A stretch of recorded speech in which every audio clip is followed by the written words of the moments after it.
na. Step down.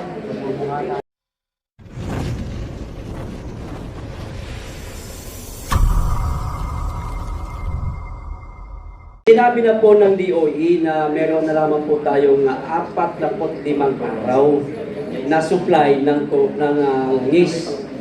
Pag naubos po ba yan, ma'am, ano po mga possible na mangyayari sa bansa, sa gobyerno, sa sambayan ng Pilipinas? Normally, yung buffer na yun, kaya naman i-replenish, no, ng mga private companies. Hanggat may umaandar na barko o nakakadaan sa Strait of Hormuz. Ang problema kasi, barado yung Strait of Hormuz. Yung mga nakakadaan lang ng barko doon, yung mga binibigyan ng mga friendly countries at China, India, ganyan. Ngayon, ang Pilipinas, mahina ang bargaining leverage natin pagdating sa supply. Kasi maliit na country lang tayo. Maliit din yung requirement natin. Ang India, ang buffer nila 25 days lang. So, syempre, mas matindi ang requirement ng India.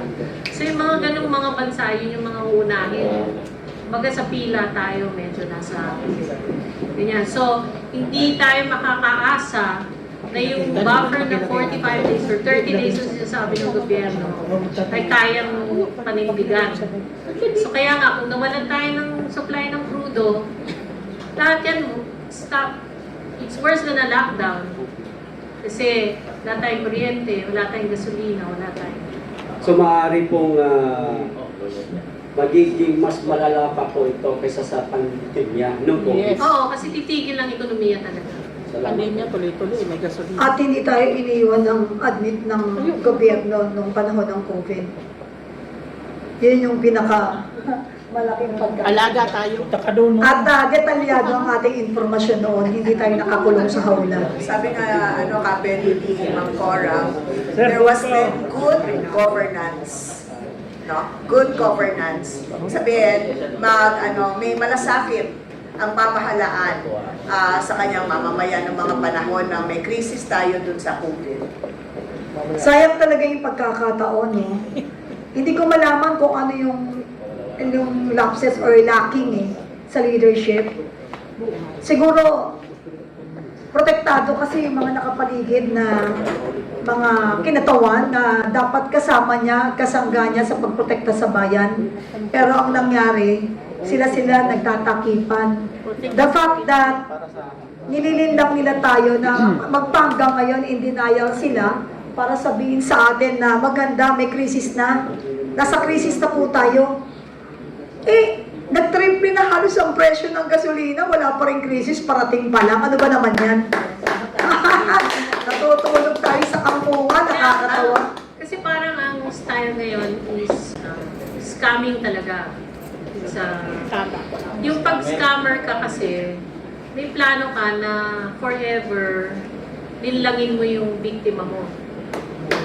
So pag gusto mong linlangin, gagawa ka ng kwento, sinungaling ka, sasabihin mo yung gusto marinig ng victim. Pero, at the back of your mind, wala ka talagang intensyon na pabutihin yung kalagayan ng biktima.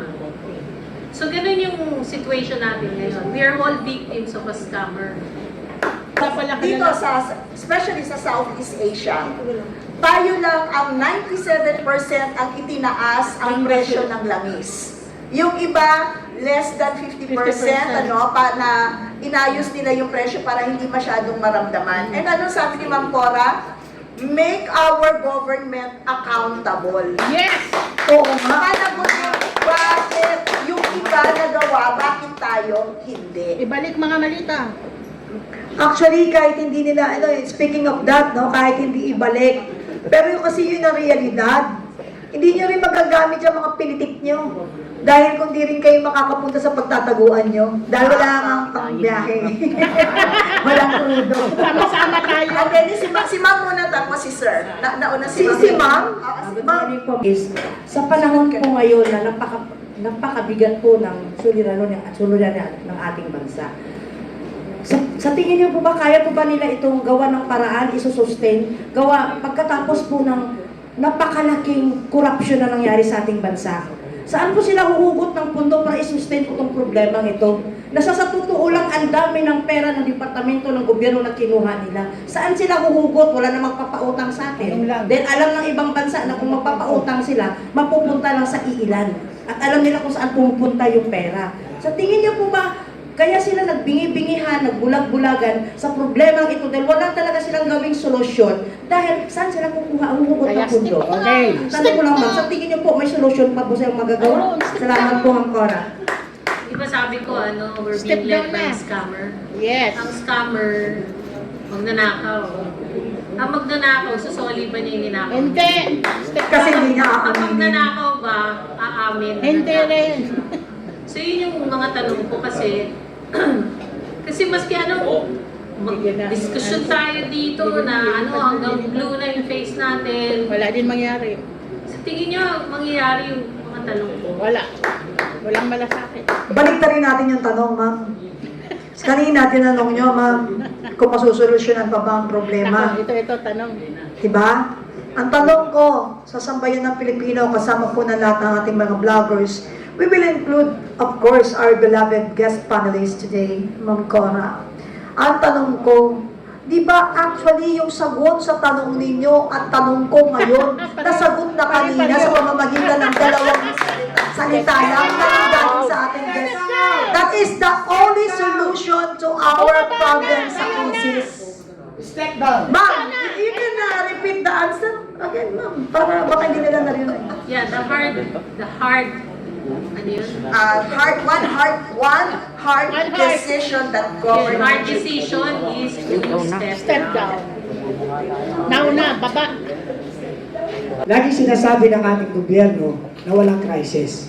Pero ang tanong ko po, sila po ay nag-loan ng $800 million. Saan po kaya gagamitin? Kasi po, economist po kayo, mas maanak po kayo, meron po kayong wide knowledge regarding sa mga ganyan. Bakit po, saan po gagamitin yung $800 million kung wala naman po tayong crisis? At magbebenta pa po ng government of yung FTI.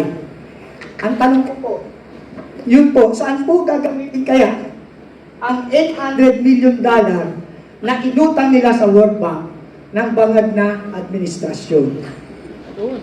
Pagpuno nga po ng deficit, di ba? Kasi may deficit sila. So, dapat pupunta sa budget yan. Ngayon, yung budget may 92 billion ba na unprogrammed pa rin. Diba? So, hindi pa rin natin alam kung saan pupunta yung pera yun. So, yung unprogrammed, sabi nila sa mga farm-to-market roads, whatever, sa mga pero madaling itago yun eh. Napakadaling itago. Kaya nga hanggang ngayon, yung 1.45 trillion, walang accountability, lalo pa yung ngayon, di ba? So, ewan ko bakit nagpautang ang World Bank. Kaya Hindi ko po, alam kung aasa sila na magbabaya. Sa bagay, tayo naman, we have never defaulted on our loans sa international. Kaya nga nagkaroon tayo ng IMF program eh. 20 years bago natin nabayaran yung mga utang na yun. Maghihintay pa ba tayo na another 20 years na babayaran yung mga utang ngayon. So, uutang tayo ng uutang. Kaya nagkakaroon tayo ng kultura ng utang na hindi nagbabayad eh, di ba?